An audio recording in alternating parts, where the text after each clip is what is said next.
I think most people find me because they want to understand themselves better. Perhaps they're going through relational issues, suffering with anxiety or depression. And so it's really for anyone who wants to understand themselves and strengthen and deepen their relationships around them. What if there are things we never had the opportunity to learn? We've all been to school or training, but there are things they never taught us that actually make a powerful difference in life. I'm here to share with you all the pieces you've been missing: mindset, health, success, and more. And we'll all learn together from guests along the way. We may not have learned it the traditional way, but oh my goodness, let's keep learning how to do things differently. OMG Teach Me crew, here we are again, and this is going to be a cool one. I am an animal lover for sure. You might remember that we did episode 16 quite a while back talking about therapy dogs. Well, today, let's continue that animal loving idea, and we're going to talk about equine therapy. And with me today, I have Courtney Clifford. She is a New York City based psychotherapist, coach, and founder of the Inner Collective. And she offers a psycho-spiritual approach to deepen self-trust and enhance relationships. That sounds amazing. And she does quite a few different things. She does virtual one-on-one sessions, group experiences, and equine assisted therapy on Long Island. And that's what I'm really interested to learn more about. And you may have heard of it, you may have not. And she really delves into the dynamics of relationships and helps clients to create deeper connections and self-trust for more meaningful interactions. Love that as well. And she has collaborated with some major organizations like Porsche Cars of North America, the UN Foundation, NYIT Medical Students, Cochrane Real Estate, and the Well NYC. So welcome, Courtney. Thank you, Cheryl, so much for having me here. I'm excited to be in conversation with you. I'm looking forward to it. And I do think this is going to be something that a lot of people maybe have sort of heard of and wondered about, and are going to find that it really is fascinating. So I'm excited. Okay, so as we get started, because this is OMG Teach Me, and we're talking about these powerful, important things that we never learned in school, tell us what's one thing you wish that you had learned in school. Well, they say that you teach what you most need to know, and I feel that's where I've landed now, teaching what my inner child needed the most. And so I would say, looking back, if I had the tools in terms of breath work and meditation and understanding connectiveness to ourselves, to others, that would have made my scholastic experience a whole lot smoother, as well as social experiences that could be so challenging when you're young. Yes, I agree. And I actually am planning to do an episode on breath work at some point. We've never dived into that. So yes, imagine as a teenager having those tools and just being able to feel so much better about yourself. Yeah. What I love about the work that I do now is when I have people who are in their teens, even younger, and I'm able to work with them and I see what a shift it makes, Mhm. whether it's personally or scholastically, and then them moving on to professional careers. So it's nice when it enters your life at a much needed time and you don't have to go back in time to try. Yeah, exactly. So, moms, if you have teen kids, maybe they want to hear some of these things on the podcast. Yeah, good point. Good point. I love that answer. Okay. And really, that's why we ask this. I say we as if I'm more than one person. That's why I ask this, because it always sort of starts the conversation, because I'm guessing that some of that is you now realizing all the things that you're doing now as either a therapist or a coach and how important they would have been. Is that fair to say? Yeah, absolutely. My journey with horses in particular started at a very young age. At 4 years old, I just absolutely fell in love with horses and then started formal riding a few years later. And yet, no one knew the anxiety that I had. So I had such a passion, yet I was a very anxious child, and teachers at school didn't pick up on it. Certainly within the equestrian world, it could be pretty rough, the idea of how to get a child to compete, at least at the time that I grew up, was quite harsh. And it would have been really interesting with the what I teach now if I had that, because I even see myself as a rider now,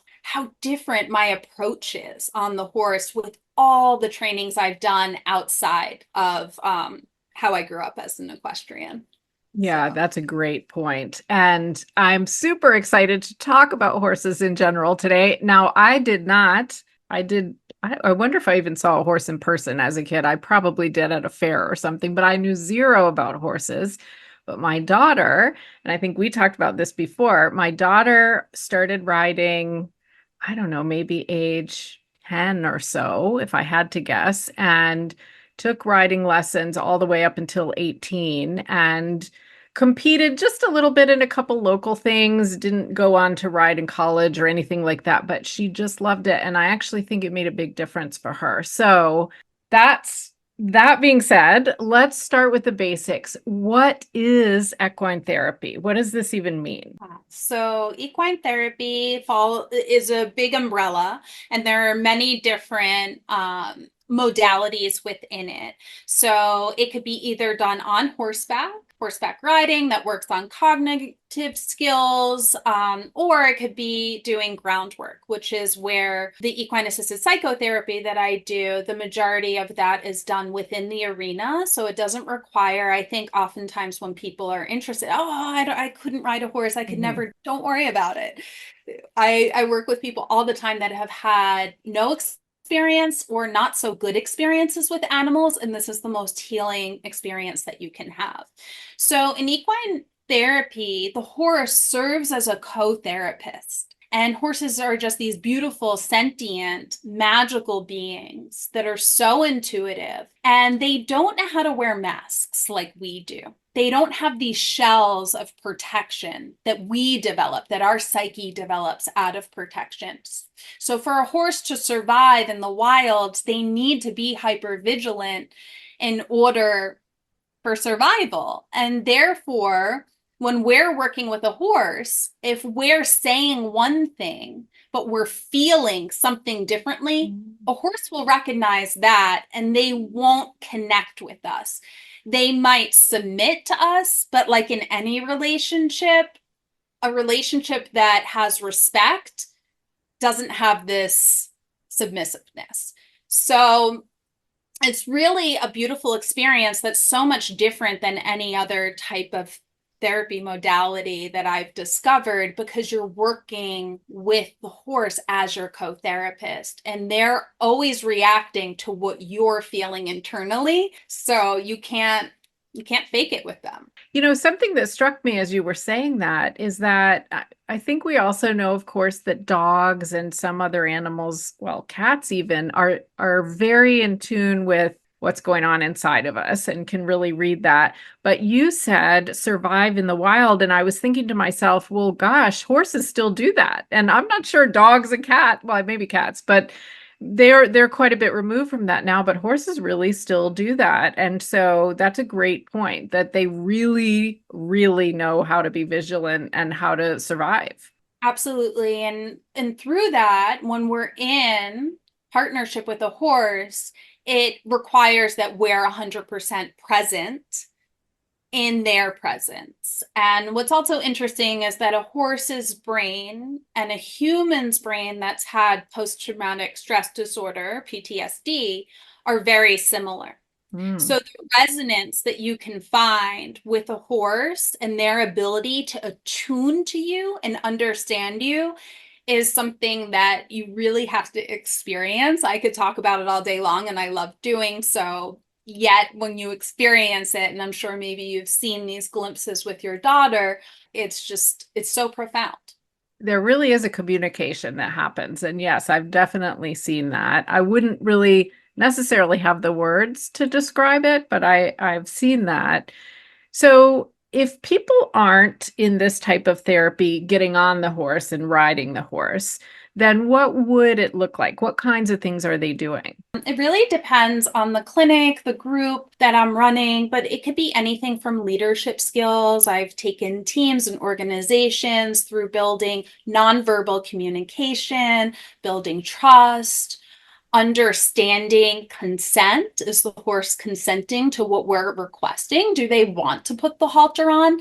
Now, somebody might be thinking, how can a horse tell you that they're okay with putting the halter on? But they can tell you through nonverbal communication, and that's what we teach. And these practices that I teach with horses can be used with other animals. I use it with my dog, I've used it with other people's dogs. And then, of course, everything that we work on in the arena is applicable to our relationships from human to human. So really this therapeutic process with the horse serving as your co-therapist allows us to see what's happening internally for us with all our different aspects of self, and it allows us to set aside those protective parts and show up authentically. And Hmm. through that could be very scary, to show up vulnerably and authentically and say how you're actually feeling in the inside. And yet, when people do it, it is amazing the breakthroughs that they have with the horse, with other people within the workshop, and then what happens when they leave the arena and they bring that back into their relationships and day-to-day life. That's interesting. And I remember you saying that even because these are group workshops, correct? So Yes. even if you're not standing there with the horse, you're maybe watching on the side, you're still learning, you're still getting something out of it. Absolutely. So much happens within that observation of you seeing the nuances once I begin teaching and demonstrating these techniques. So you learn as much in observation as you do when you're actually in communication with the horse. Really fascinating. Really fascinating. And I think up to now, really the only type of therapy work I knew of with horses was maybe for kids who, I don't know if it was some sort of developmental delay or various issues like that. I know there are programs that I've seen that do that as well. Absolutely. And those programs are amazing. That's how I started out my journey after ending my amateur equestrian career and not taking it to the next level. I had read about equine therapy and I said to myself, "Oh, I would love to volunteer for an organization like that if I ever get the time." And I began doing that and I absolutely loved it. So it was working with children and adults with disabilities, working with veterans with PTSD, Mhm. and oh gosh, the transformation I would see week to week for some children being nonverbal on the spectrum, and then only talking 30 minutes when they were in their lessons once a week. So Wow. it's really just, I would say every week when I was teaching that my riders and the horses taught me then more to me than I could ever teach them. And I would just walk away from each lesson thinking, wow, these animals just provide us so much. Yeah. And yeah. And so many years of doing that, I eventually became a certified instructor with that and absolutely loved it. And then I landed upon the equine assisted psychotherapy. And so all of those experiences inform what I'm doing now and how I work with clients in different populations. Right. I love it. Really fascinating. Okay, so then you have mentioned, we've talked a little bit about kids who might have various concerns and disabilities, and we've talked about people who are struggling with PTSD, veterans. And what about who else might this be good for? I guess is really my question. What might somebody gain from this if they're kind of just your typical office worker and they're curious? Yeah, and the groups that I work with now are exactly that. I think most people find me because they want to understand themselves better. Perhaps they're going through relational issues, suffering with anxiety or depression. And so it's really for anyone who wants to understand themselves and strengthen and deepen their relationships around them. And so a lot of it could be, couples will come in and families, working on that. Like I said, it could be organizations, teamwork, really strengthening the bonds within the workplace. So really, it could be a lot of different things. Interesting. Well, so let's say, or actually, instead of me making something up, do you have kind of a story of a particular person or group that it really helped that kind of sticks out to you? Gosh, so many. So, yes, I would say I've done some work with medical students, Hmm. and their reason for doing the equine therapy was to learn nonverbal communication to be a better doctor to their patients. If you think about doctors, they have such little time, they're reduced such little time in order to make a connection with the patient. And how in 15 or 30 minutes, whatever time they're given, can they begin to pick up on and attune to what their patient is feeling and be able to still have that scientific knowledge that is so needed and that discernment within the medical field, but Mhm. also lead with compassion and find a sense of connection with the person that's sitting in front of them. And so that was has been really beautiful to see Yeah, these doctors, emerging and in their careers and seeing that they have that toolbox as a new doctor walking out there. And then also, I would say with veterans and just seeing the profound healing that can happen in just being in leadership and partnership with these horses. Yeah. amazing. So what is it? And you've kind of answered this, but I'm going to ask it anyway, and we'll see what happens. What is it that's different about this type of therapy versus something else? And why does that make a difference, or why does that matter? Yeah, it's a great question. I think oftentimes therapy gets a really bad rap. People would say, I went to therapy and all we did was talk and nothing really came out of it. Or I spent, X amount of years here. And there's so many factors that go into having a positive therapeutic experience. And not every type of modality out there is for everyone because we're such unique individuals. What I love about equine therapy, I think it serves as a beautiful adjunct to perhaps talk therapy or some other modalities out there, is that it's experiential. As I Mm, mentioned before, it forces you to be in your body, which can be very difficult if you've experienced trauma in your life. So it puts you in your body, it puts you in the present moment. And then uniquely, I really can't off the top of my head think of another form of therapy where you have a co-therapist and a therapist in the arena.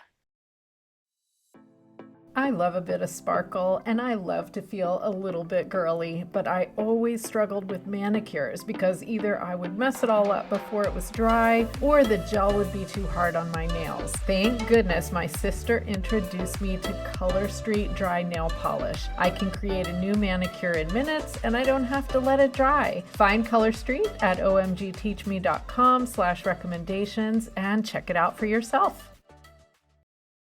Therapists are always lending their nervous system to their clients. They're holding that safety and security so that a client can feel safe enough to experience all of their emotions. Yet, oftentimes, when we're talking about our experiences, it can it could stunt us at times, and that's why forms of somatic therapy and experiential therapy can be so beneficial. And that's what I love about working with the horses, because the horses aren't judging you. The horses are really there to attune and understand you, and it's just the most beautiful moment when someone has that connection with a horse, and whatever emotional release they have, be it tears, and the horse just really responds to that. And so they've built safety in relationship with the horse. And perhaps if they don't feel safe in relationships with other humans, this gives them an entry into that safety. It's safe to request something and for that request to be met.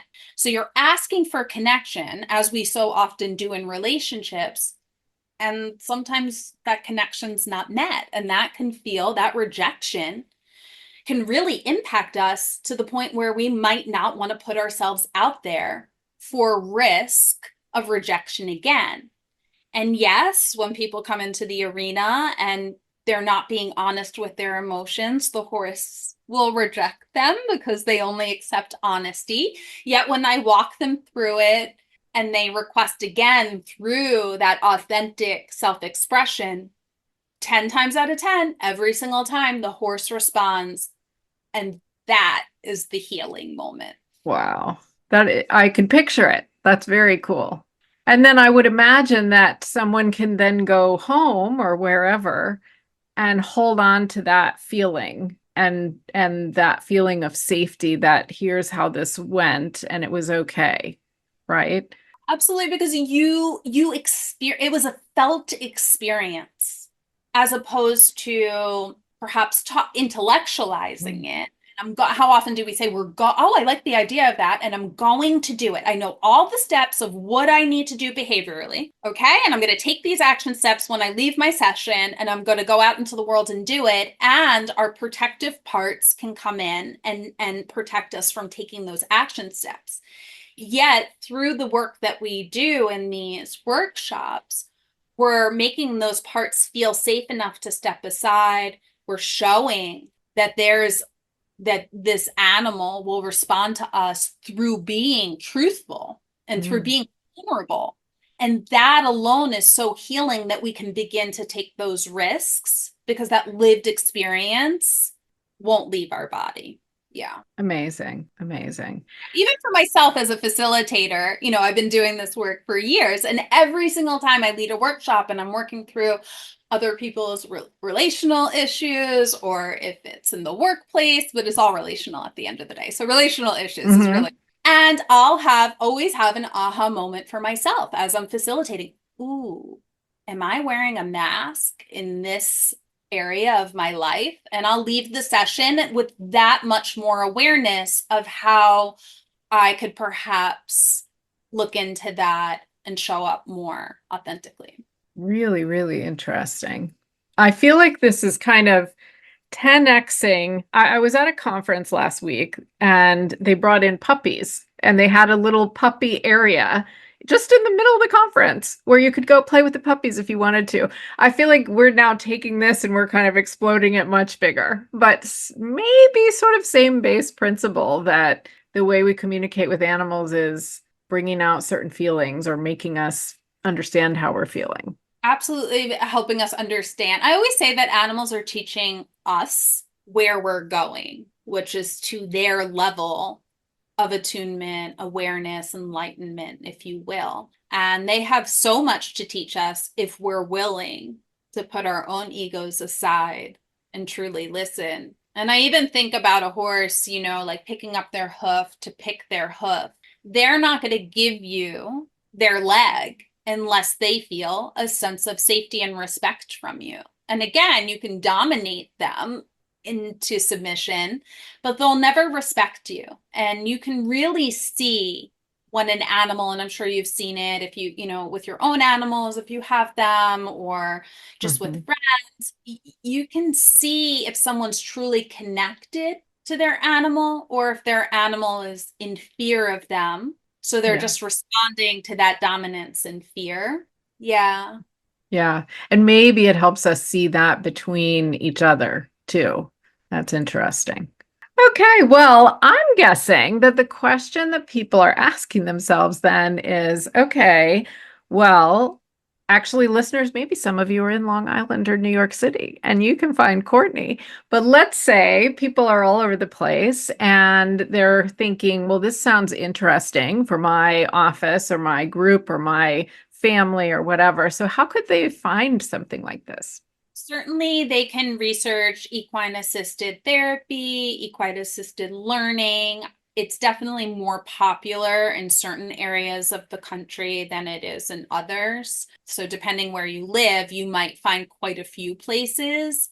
I think it's more popular to find places that work with equine therapy in terms of disabilities versus the psychotherapy aspect. Mhm. That tends to be a little bit harder to find and more unique. But I would do a simple search on equine assisted therapy or learning and see what comes up. Perfect. Perfect. I love that. And of course, the thing about horses, and we used to drive because we live in a pretty urban environment. We used to drive a ways to get to the horse area of Virginia.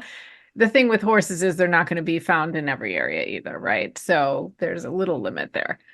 Although you would be surprised, I live in Manhattan and I hold these workshops only 40 minutes outside of New York City on the North Shore of Long Island. So it's actually very convenient to get to. And there are oftentimes, organizations that are located close to the city. Of course, you're going to find a lot more in the country. And Virginia is definitely horse country. So Virginia is horse country. Yeah. Virginia, all those. Yeah, it's beautiful. Yeah. But it's everywhere. It's everywhere. You're right. So, searching equine assisted therapy or equine assisted learning, that's great advice. And now, what if people are interested in connecting with you and learning more? They can visit my website, which is CourtneyClifford.com. They can connect with me on Instagram, Courtney M. Clifford. And yeah, I offer one-on-one virtual sessions. I'm also available to travel if people want me to host a workshop near them, if they have horses or if they ride somewhere. I'm always willing to collaborate in that way. And then I hold my sessions out on Long Island. Perfect. And what an interesting thing if someone has a horse and wants to do something. Listeners, if you are an animal lover like me, it seems like this is something that is worth taking a look at. And to me, it sounds like even if I'm not feeling like I have a relationship issue or some other issue, this would still be pretty enlightening and something worth experiencing. Yeah, it gives you a window into your own internal world. And the more we can understand our own feelings and all these different parts and aspects of self, it just leaves for a smoother experience out in the world that we're living in, which can be very complex Mhm. overwhelming.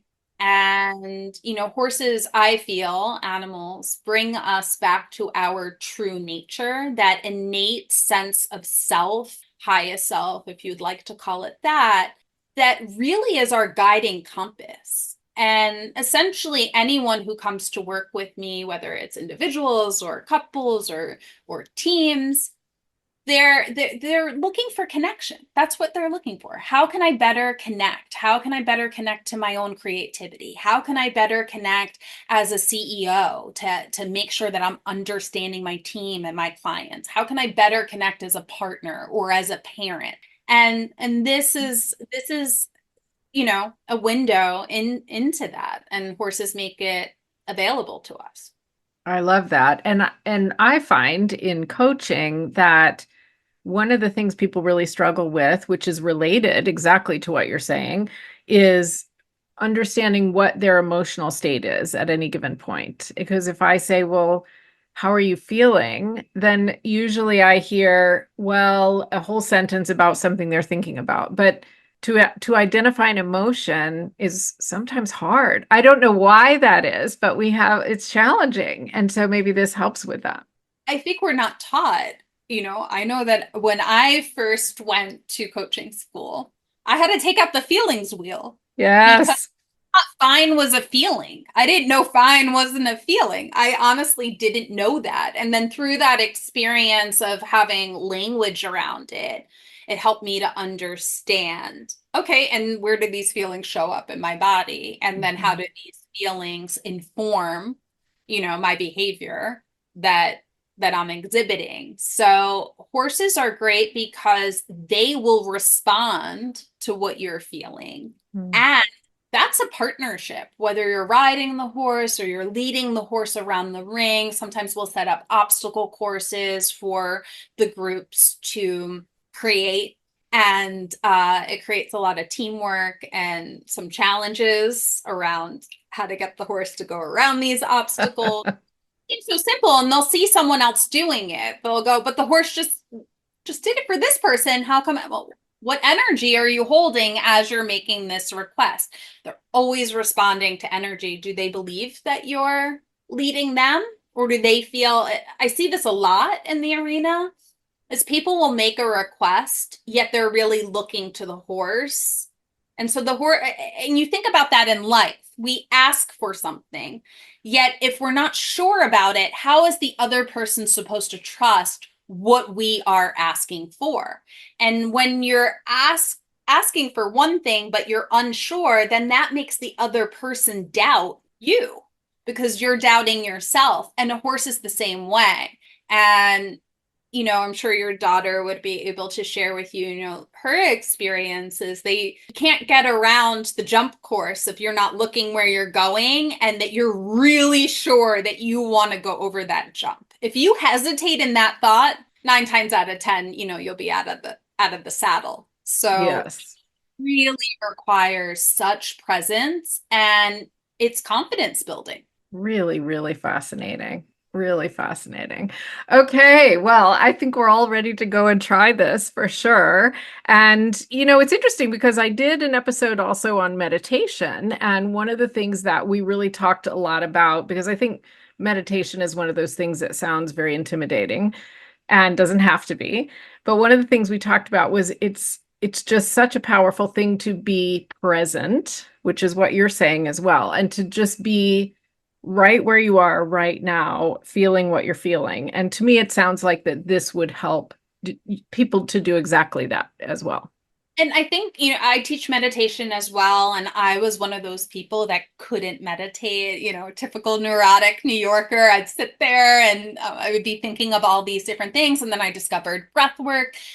And then when I began bringing that into the arena as a rider, as an instructor, wow, what a difference it made. And again, your first question, if I had had that as a rider when I was at my first horse shows, then I wouldn't have been having, anxiety attacks right before I got out. Wow. People would always say, you win the blue ribbon. Why are you having an anxiety attack? Everything that goes up until that point. And now I can teach other people how to self-regulate. And the horse is able to regulate you as well because you have this 1,500-pound animal and they are able to have this regulation with you and this coherence that happens that's absolutely astounding when you really can match your breath to the horse's breath, your heartbeat to their heartbeat. Wow. It's special. It definitely sounds like it. And the Wow. thing about horses as well is they have, just riding them, bilateral stimulation. And bilateral stimulation is something that can be used in therapy, such as trauma therapy, like EMDR. Mhm. Perhaps like people have seen like the tapping, the butterfly tapping. And so you could be thinking of, recalling a very difficult experience, and that could be desensitized through the bilateral stimulation. So just the act of being with the horse and that bilateral stimulation, that alone is so calming and so healing. Wow, fascinating. Well, I'm so glad to be able to chat with you about this because it really is something that as soon as we initially talked, I was thinking, yeah, I know people are going to find this interesting and hopefully there will be people out there giving this a try because it sounds like it will really matter for sure. Okay, so that leads me to my last question, which I ask everyone, and that is for our nostalgia playlist on Spotify and Amazon Music. Tell me a song that comes to mind that has happy memories attached to it or kind of a feeling of nostalgia. The first song that comes to mind for me is Landslide by Fleetwood Mac, Stevie Nicks. Like, Yes.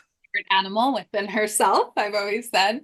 And I love that song because it really speaks to so much of the work that I facilitated, that I facilitate. I use it in sessions and workshops often because it really talks about the passage of time transitions. And so much of the work that I do is working with your inner child and connecting to that inner wisdom that our inner child has before all the conditioning happens and all the programming and all the fear and defense mechanisms that are layered on top. When we begin to peel that away, and then you have little you who knows exactly what you need to do, where you need to go, and how to ask for it. And so I just really love that song. It has like a new meaning every time. And yeah. Love it. I love it. And I love Fleetwood Mac too. So yes, love that choice. Well, Courtney, thank you so much for being here. I really found this fascinating, and that means I know other people will as well. So I hope that they seek you out and they find out more. And I just appreciate you being here. Thank you so much for the opportunity, Cheryl. It was great to talk with you. Absolutely. I hope you enjoyed today's episode. OMG, make sure to follow OMG Teach Me in your favorite podcast app so you get all the goodies. And if you're just finding this podcast and you're kind of wondering where to start, I have a curated mini series for you to help you stop self-sabotaging, because we all do it. So head over to www.omgteachme.com and sign up when you get the pop-up box. We may not have learned all these things in school, but they sure are powerful now.